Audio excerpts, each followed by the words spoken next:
everyone. Welcome to Land and Sea. I'm Jane 80. Lobster pots are empty now, but in many places across the province this summer, pots were full, a dramatic increase in catch rates that caught many by surprise. In this show, we explore what's causing the boost in numbers and hear from longtime fishermen about the future of this lucrative fishery.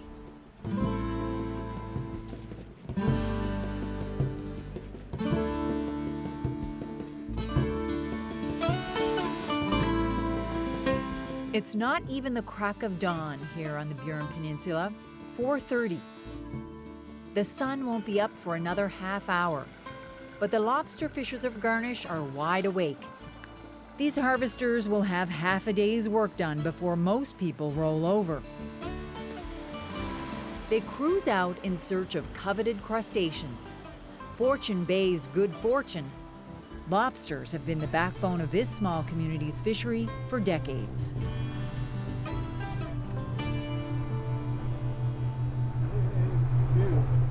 Beautiful morning. Alfred Fitzpatrick and his son Devon are steaming out to check their pots. Alfred is from nearby Lord's Cove. He fished crab and cod over there. Back in 2017, he was lucky enough to buy a lobster license from a Garnish fisherman who was retiring. It's just a different fishery. It's different than crab. It's different than cod. I don't know. It's nice. It's sort of relaxing. There's not a lot of stress. That's the big thing.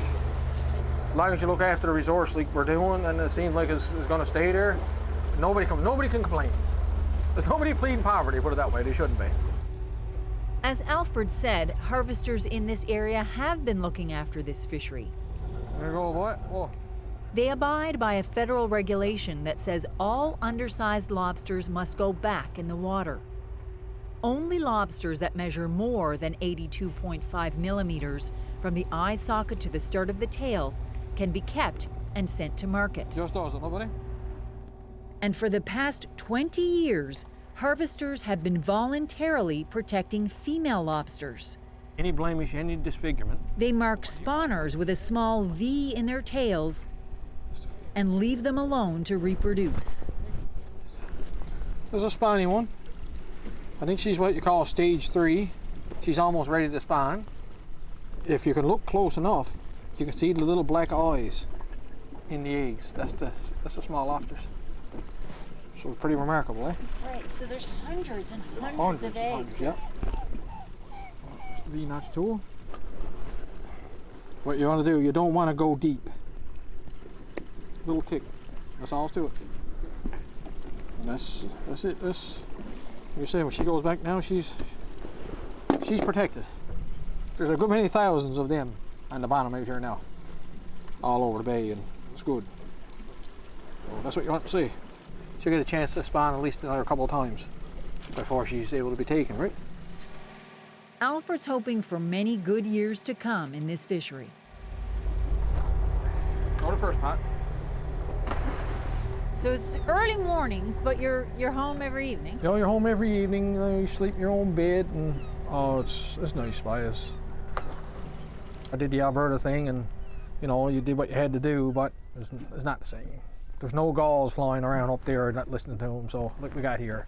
So it's peaceful. It is. Yeah. We got a good one. Good? Yep. Beauty. Alfred wishes this kind of lifestyle for more fishermen in Newfoundland and Labrador. And this year, there's a lot of optimism around lobster. Newfoundland and Labrador recorded the highest ever landings this past season.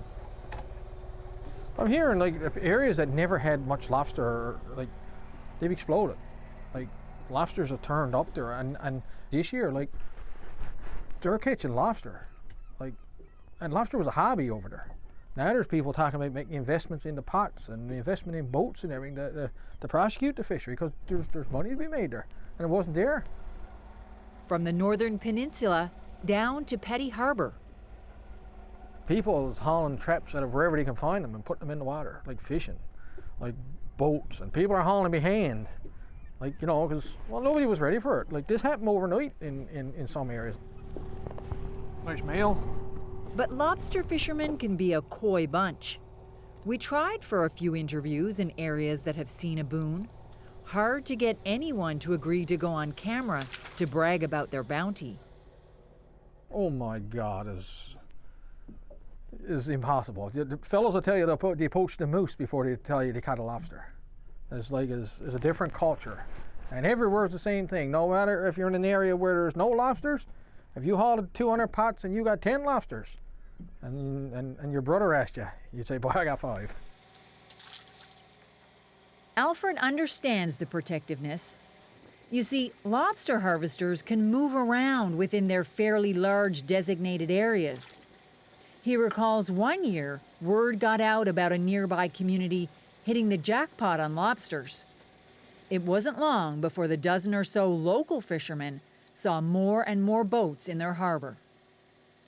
All of a sudden, then there was like 30 licenses fishing there the next year. Then the year after that, it was 50 licenses fishing there the next year, which is allowed if you're within your zone.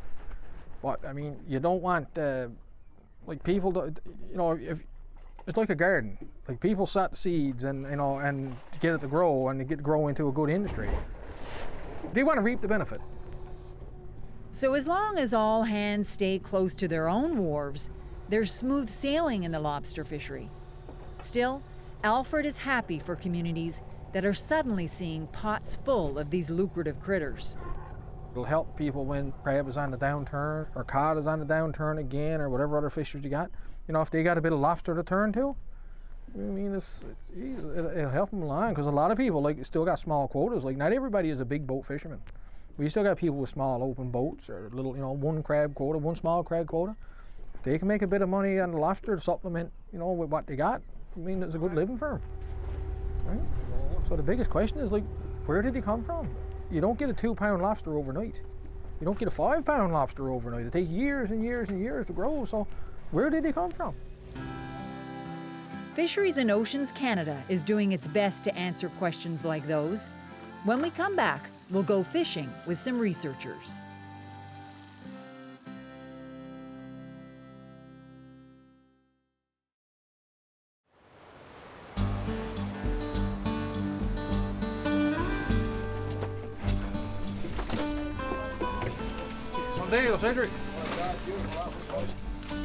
It's mid-June, and Alfred Fitzpatrick is still catching lobsters in the last few days of the fishery. Many here in Garnish are pulling in their pots as they finish up another successful year. Though a lot of the talk on the wharf here this season has been about how well other communities are doing in the lobster fishery. Trina Grandy is encouraged to hear about the abundance and the payoff for fishers. So glad that everybody's doing good, you know, because a lot of times people has to take off for the mainland to work besides fishing. So hopefully that everybody had a good year, that they can stay home and enjoy what we have right here instead of having to go away. Nobody wants to go away, I'm sure, right? So I'm glad that there is lobsters everywhere. It's nice to see and nice to hear. The chatter here and on many other wharves has also been about the future of lobsters. Reasons why harvesters like Trina feel optimistic. Well, it's a good sign because there's a lot of undersized, spiny, a real good sign for next year compared to last year of not seeing any small ones and spiny, but for sure this year there's a really good sign. Yep. The abdomen is 54 and the weight is 472. Someone who can confirm those good signs is Elizabeth Coughlin.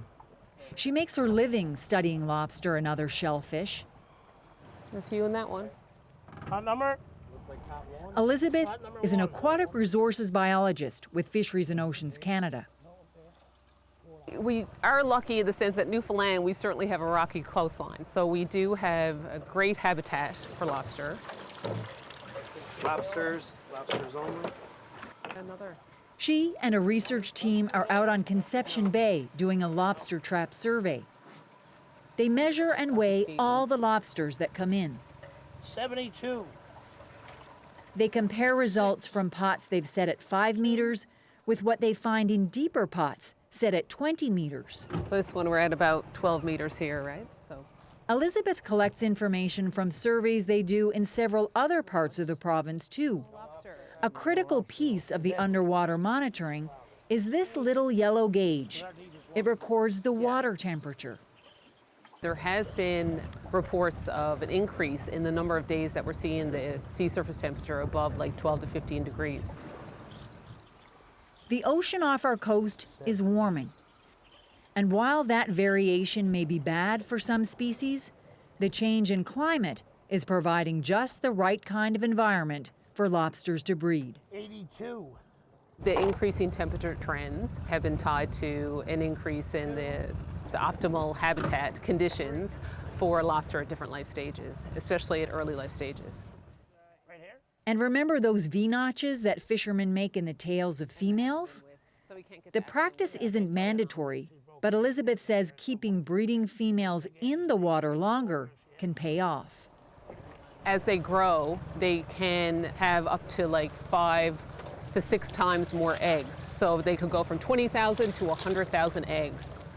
Also, it's been known that they exert more energy. There's higher energy in those eggs as well. So it's thought to be more viable in survivability in the eggs. This is an egg stage 2. Having more and tougher eggs is critical for lobster. Several weeks ago. It's because a very small percentage of those eggs will survive. Even from 20,000, you might only get 10 to 20 eggs that would come out of that would survive. It's clear to researchers that warmer water or V-notching, or maybe the combination of both, is leading to good news in the lobster fishery. Another couple of weeks, It's a good see breeder. absorb what's there. And Yeah, we noted that there is such an increase in the landings that the landings right now are the highest we've seen in 100 years. That's quite remarkable to be able to state that coming out of a stock assessment meeting. From different areas, we've been hearing that there has been an increase in the numbers. We're seeing an increase in catch rates, and we are seeing an increase as well in the smaller size lobster. We see that in the data that we're collecting, and we also see that in the data that's being collected by harvesters.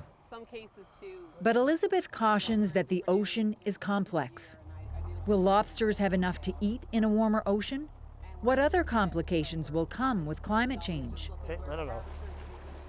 We know that based on the data we have that the short-term prospects in the next, 3 to 5 years looks good for lobster. The weight is 472.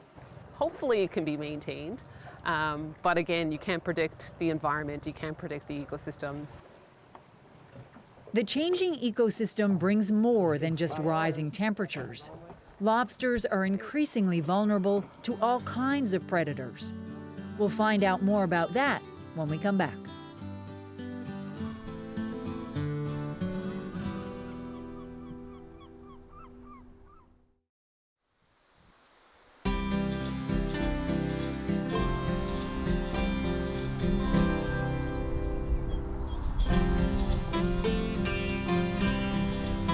Colorful lobster pots and buoys now line lawns and driveways in Garnish instead of the rocky coastline. Getting that time of year now, but oh yeah, The season draws to a close. that's it. Alfred Fitzpatrick is hauling up his last set for the year. Nice day for taking up a few pots. Yeah, have civil. On board with him is Scott Smith. I got ready for an Albert. Scott works for the Harvesters Union. Like the researchers at Fisheries and Oceans Canada, he's helping fishers better understand the stock by documenting the catches. 84 female. She's legal size. Out of them 3 Alfred boy, you got 3 keepers. There you go. No, 1, 2, 3, 4, 5 keepers and about 19 undersize. Oh, good sign anyway for the first. It's a good sign of recruitment. Yep, it's nice to see that. Harvesters are raising all kinds of questions about how to protect this species so they can keep making a living. For Alfred, climate change is top of mind. We're getting hotter summers, like one time we'd have fog. Once June come, May, June come, we'd have fog for weeks and weeks. We don't have that anymore. Like it's getting hotter. And I'm worried that fishing, not only lobster, like even crab that late in this warm weather is not good. It's not good for the resource. Like we gotta change with the times. Like if that means fishing a little bit earlier, finishing a little bit earlier, like I said, maybe we gotta do it. A changing climate is just one consideration.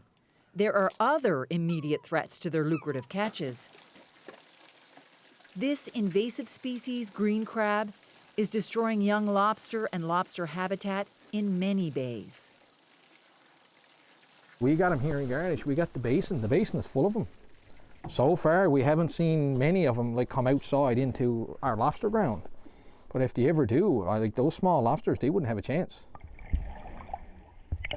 Humans are thought to be lobster's main predator, but according to Alfred, there are animals in the ocean with a growing taste for shellfish. Lots of company around here with the seals anyway. Yes, a lot of seals there. They were never here before. Look, what a size. We see some here today off just one rock right here. Like every rock got them. Like it's the same thing. But nobody wants to deal with it. And someone once said they're not eating chicken, right? They're eating lobster. They're eating fish. They're eating crabs. The sixth-year now. Alfred says the seals are hungry, and these deep diving birds too. Cormorants are plentiful. They'll eat anything. We've noticed them eating small lobsters, and like when I was younger, we call them shags. We never seen many of them growing up. You see the odd one, but now there's the islands and the rocks are full of them. Here in Newfoundland, it seems like we can't do anything. Like we got nuisance species. We got, like I said, cormorants. We got green crabs. We got seals, but nobody wants. Like the political will is not there to do anything about it. You can't have 200 cormorants on a rock. I mean, what do you think they're living on? They got to be eating fish, some species of fish.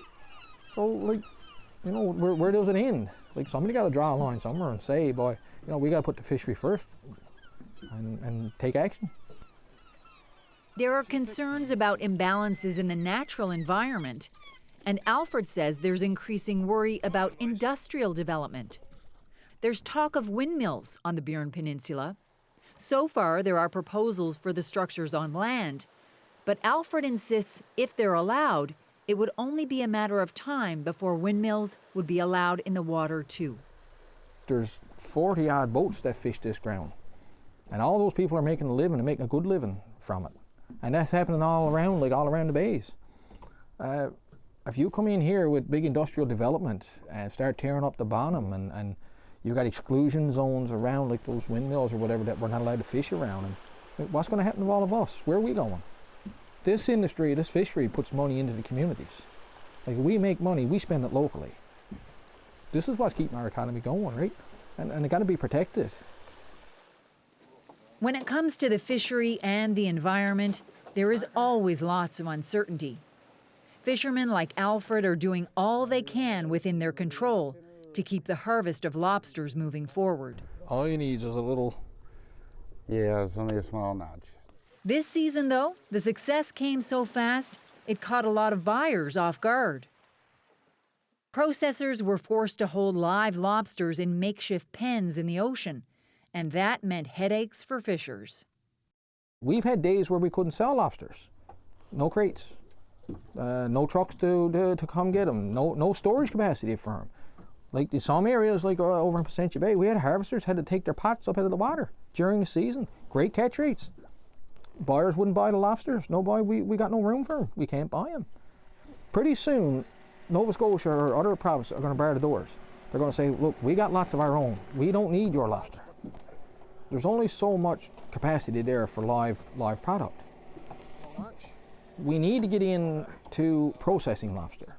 Why aren't Newfoundland companies, some are doing some are doing a little bit more. Why aren't we processing more lobster? You can hold a frozen product and it's still a premium product. Like you go to the Sobeys or you'll get packs of lobster, knuckles and claws or tails or whatever, frozen, and it's a beautiful product. People love it. But most times it's product of Nova Scotia or product of New Brunswick or wherever. Why aren't companies here like doing it, like doing more of it? We got one here, Alfred. We got one keeper.